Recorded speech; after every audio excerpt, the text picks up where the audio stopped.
Good morning.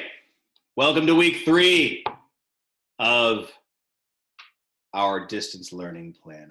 Today am going to take you through the first set of work that we're going to be having with the quadratic formula, the practice set.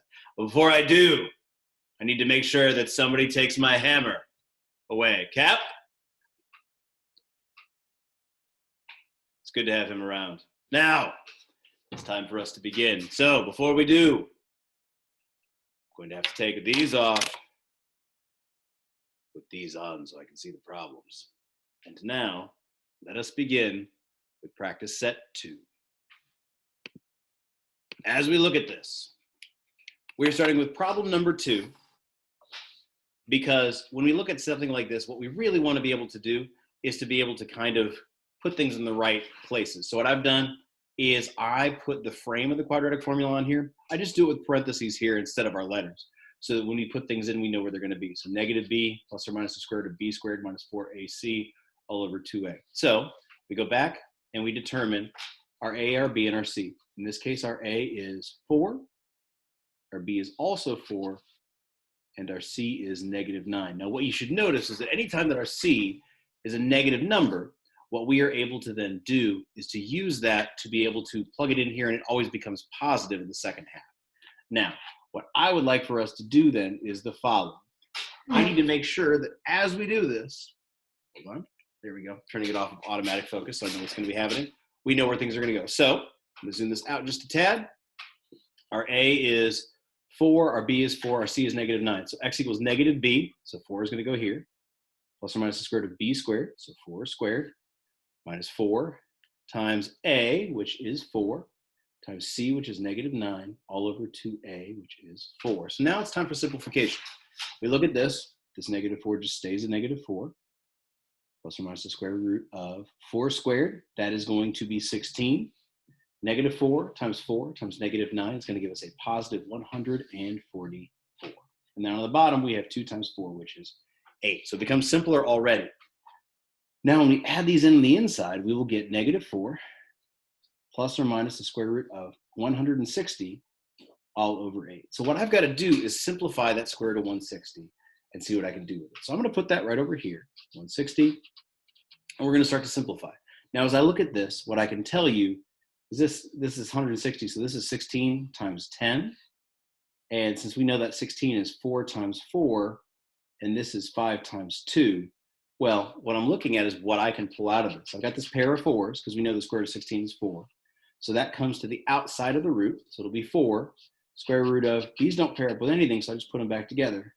4 square root of 10 is what the simplified version of that radical is.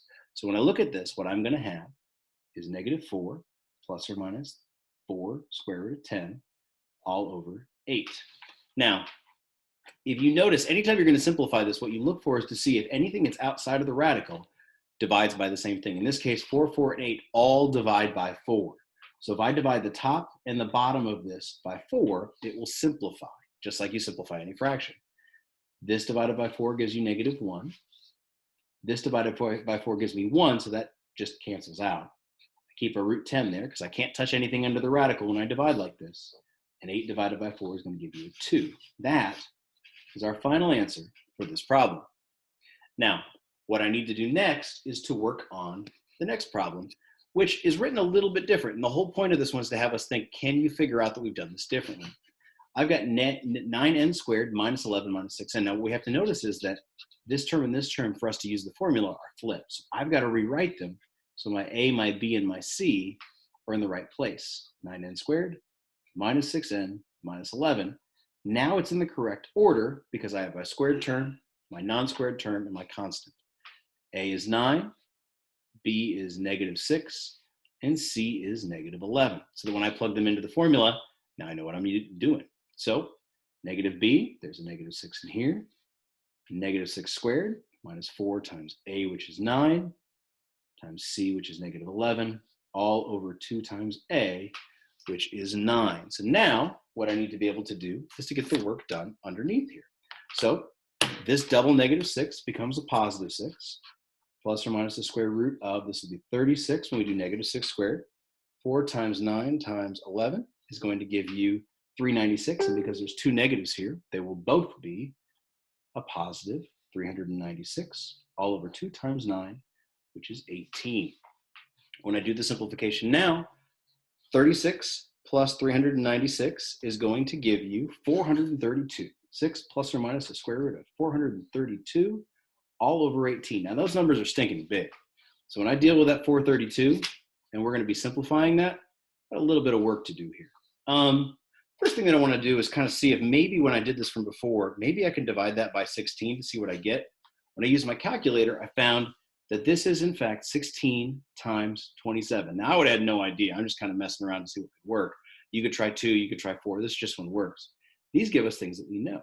This is 4 times 4, and this is 9 times 3. I got a pair there, so I know that's coming out. But I can also split this 9 up again and give us a 3 times 3, which gives me another pair. So when I take this out, both of those numbers come out. I got 4 from this one. I got 3 from this one. And this is left over, so that stays underneath root 3. So when I'm done with this, I now have 4 times 3 times the square root of 3. Or when I put it back here, that will be 12 times the square root of 3 over 18. Now we got one last step. Everything here divides by 6. So when I do that, 6 divided by 6 is 1.